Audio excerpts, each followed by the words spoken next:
जरूरत पड़ेगी। उसके बाद आप लोगों को एक कनेक्टर चाहिए होगा। इसके साथ साथ आप लोगों को एक कैमरे की ज़रूरत पड़ेगी एंड कैमरे के अलावा आप लोगों को एक 12 वोल्ट का चार्जर की ज़रूरत पड़ेगी। ये 12 वोल्ट का चार्जर अगर आप 4 एम्पियर का लेते हैं तो आप लोग इस पर जो है 4 कैमरे आप लोग इजीली चला सकेंगे। अगर आप लोग 2 एम्पियर का लेते हैं तो आप लोग 1 या 2 फिर कैमरा चला सकेंगे इस पर। इसके साथ ये पावर केबल है, ये इसी में इंसर्ट होगी एंड इसके बाद जो मेन चीज़ है वो है हमारी सीसीटीवी वायर। ये आप लोगों को एक पूरा बंडल मिलेगा, ये आपको पीस में नहीं मिलेगी। तो इसकी भी सबकी जो क्या प्राइस है वो आप लोगों को मैं लास्ट में लिस्ट में बता दूंगा कि इनकी प्राइस है जो वो क्या है। उससे पहले चलिए इनको ओपन करते हैं और देखते हैं कि इनके अंदर क्या मिलेगा। तो आपकी जो डीवीआर की लुक है वो कुछ इस तरह से होगी। इस तरह के मॉडल में आप लोगों को न्यू लुक देखने को मिलेगी। तो इसकी कुछ इस तरह से आप लोगों को लुक दिखाई दे रही है। ये आप लोगों को जो पोर्ट्स दिखाई दे रही हैं ये आप लोगों का कैमरा की चैनल सपोर्ट है, चैनल 1 चैनल 2, ये 4 चैनल को ये वाला डीवीआर सपोर्ट करता है। इसके बाद आउटपुट के लिए आप लोगों को HDMI और VGA केबल मिलती है। ये आप लोगों की 2 केबल्स जो है वो LCD में लगेंगी। आप VGA केबल भी लगा सकते हैं और इसके साथ साथ HDMI केबल भी अपनी LCD में लगा सकते हैं। इसके बाद आप लोगों को आईडियो की आउटपुट यहाँ पर मिल जाती है। आप लोग आईडियो की आउटपुट भी यूज कर सकते हैं और एक अदद आप लोगों को LAN कार्ड और USB पोर्ट यहाँ पर देखने को मिलेगी जिससे आप लोग अपने DVR को कंट्रोल कर सकेंगे। इसके बाद 12 वोल्ट का चार्जर आप लोगों का यहाँ पर लगेगा। तो गाइस लास्ट पे एक बात ये है कि जो मैं आप लोगों को बताना भूल गया हूँ वो है एक अदद SSD या हार्ड ड्राइव। तो गाइस इन सब के बाद अब बारी आती है हमारे कैमरा। तो ये कैमरे की क्या प्राइस है ये भी आप लोगों को लास्ट में लिस्ट में बता दिया जाएगा। तो सबसे पहले इसे ओपन करते हैं और देखते हैं कि इसमें हमें क्या देखने को मिलता है। तो गाइस यहाँ पर हमारा यूज स्टार्ट होता है हमारा जो कनेक्टर है। तो इस कनेक्टर को सिंपली आप लोगों ने यहाँ से कनेक्ट करना है और इसे प्रेस करके कनेक्ट कर देना है। इसके अलावा यहाँ पर आप लोगों ने DC 12 वोल्ट का चार्जर है वो अटैच करना है। उसके लिए आप लोगों को कनेक्टर मिल जाएगा 12 वोल्ट DC का, आप लोगों ने वो यहाँ पर अटैच कर देना है। तो ये कैमरे का सेटअप है जो वो मुकम्मल हो चुका है। अब इस वायर को थोड़ा सा एक्सटेंड करते हैं। तो गाइस हमारे कैमरे को जो है वो कनेक्टर कनेक्ट हो चुका है एंड कनेक्टर कनेक्ट होने के अलावा हमारे कैमरे को जो पावर है वो भी मिल चुकी है। अब बढ़ते हैं अपने DVR की तरफ। तो DVR में आप लोगों को ये जो पोर्ट्स दिखाई दे रही हैं ये जो चैनल पोर्ट्स हैं यहाँ पर आप लोग अपना कनेक्टर कनेक्ट करेंगे। तो सिंपली आप लोगों ने कनेक्टर इंसर्ट करना है और उसके बाद कनेक्टर को कनेक्ट कर देना है। अब बारी आती है DVR में जो है वो पावर सप्लाई कनेक्ट करने के लिए। तो आप लोगों को जो पावर सप्लाई मैंने शुरू में बताई थी कि इसका यूज़ भी हमें करना पड़ेगा। तो सिंपली आप लोग अपने पावर सप्लाई को कनेक्ट करें और ये जो पावर है आप लोग पावर स्विच में लगाएं और ये जो DC 12 वोल्ट का जो कनेक्टर है इसे आप लोग यहाँ पर इंसर्ट करेंगे।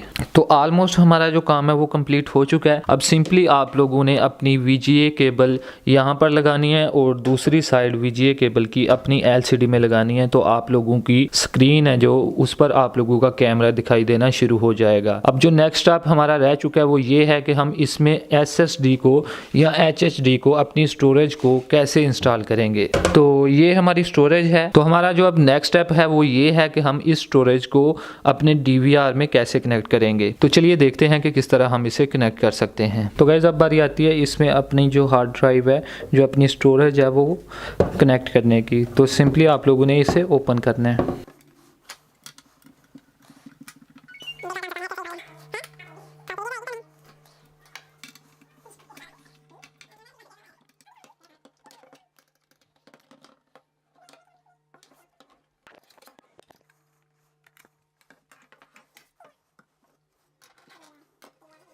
इसके बाद जो यूज़ है हमारा जो हार्ड ड्राइव सेटअप करने के लिए उसके हमें 2 वायर्स का इस्तेमाल पड़ेगा जो आप लोगों को DVR के साथ ही मिलेंगे।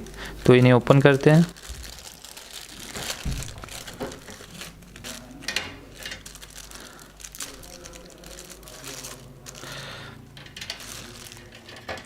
तो गैस ये 2 वायर हैं जिनकी मदद से हम अपनी हार्ड डिस्क है जो वो अपने DVR से कनेक्ट करेंगे ताकि जो भी फुटेज हो वो हमारी हार्ड डिस्क में सेव रहे। तो सबसे पहले अपनी हार्ड ड्राइव लें और ये जो आप लोगों को वायर दिखाई दे रही है सबसे पहले इसमें कनेक्ट करें एंड ये जो SATA केबल है ये आगे नेक्स्ट वाली में कनेक्ट करें। तो जैसे ये दोनों केबलें सक्सेसफुली आप लोगों की इंसर्ट हो जाएं, इसके बाद आप लोगों ने यहाँ पर अटैच करके इसे, तो जैसे ये दोनों केबल्स अच्छी तरह से आप लोगों की हार्ड ड्राइव के साथ अटैच हो जाएं, तो आप लोगों ने नेक्स्ट स्टेप जो ये करना है कि आप लोगों ने अपनी हार्ड ड्राइव को अपने DVR के साथ अच्छी तरह से नट बोल्ट के ज़रिए इसे टाइट कर देना है।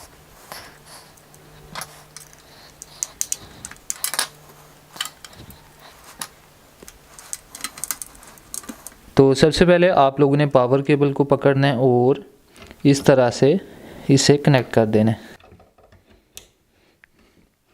ये हमारी जो पावर केबल है ये कनेक्ट हो चुकी है। इसके बाद साटा केबल आप लोगों ने इसकी अलाइनमेंट देख लेनी है और उसी हिसाब से आप लोगों ने कनेक्ट कर देना है। जैसे ही दोनों पिन सक्सेसफुली अटैच हो जाएंगी तो आप लोगों की एक बीप की आवाज़ है जो वो सुनाई देगी। तो हमारी हार्ड ड्राइव है जो वो सक्सेसफुली इसके साथ अटैच हो चुकी है। अब हम दोबारा से इसे असेंबल कर देते हैं और इसकी जो पुरानी वाली लुक है वो दोबारा से इसे वापस कर देते हैं। तो गाइस हमारा जो DVR है वो जो है वो तकरीबन सारा का सारा जो वो तैयार हो चुका है। अब हमारा जो कैमरा है वो भी तैयार हो चुका है। अब जो फाइनल स्टेप हैं वो ये हैं कि आप लोगों ने इसका कनेक्टर है जो वो यहाँ पर अटैच करना है और इसका कनेक्टर यहाँ पर अटैच करने के बाद DVR की पावर को यहाँ पर अटैच कर देना है। तो इस तरह से आप लोगों का कैमरा जो वो आप लोगों के DVR में सक्सेसफुली जो है वो इंटर हो जाएगा और उसके बाद आप लोग VGA केबल लगाकर आप कैमरे को लाइव अपनी LCD पर भी देख सकते हैं। और अगर बाद में आप लोग इसमें से डाटा जो है वो हासिल करना चाहें तो आप लोग इसकी जो हार्ड ड्राइव है उसमें से आप लोग डाटा निकाल सकते हैं। तो ये तो हो गया कि आप लोग किस तरह यहाँ पर भी कनेक्टर लगा सकते हैं और वही कनेक्टर आप लोग एक ही वायर यहाँ पर लगा सकते हैं। तो बाज़ दफ़ा होता ये कि आप लोग कैमरा कहीं दूर लगाना चाहते हो और DVR जो है वो अपने ऑफिस में लगाना चाहते हो, तो उसके लिए आप लोगों को मैं एक सेपरेट वीडियो बनाकर दे दी है जिसका लिंक आप लोगों को डिस्क्रिप्शन में मिल जाएगा। आप लोग वहां पर जाकर देख सकते हैं। ये है CCTV केबल जिसकी मदद से आप लोग अपने कैमरे को कितनी भी दूर लेकर जा सकते हैं और अपने जो DVR है वो आप लोग अपने ऑफिस में रख सकते हैं। तो इसकी एक सेपरेट वीडियो मेरे चैनल पर अवेलेबल है, आप लोग उसे देख सकते हैं कि किस तरह इस वायर को अपने जो कैमरा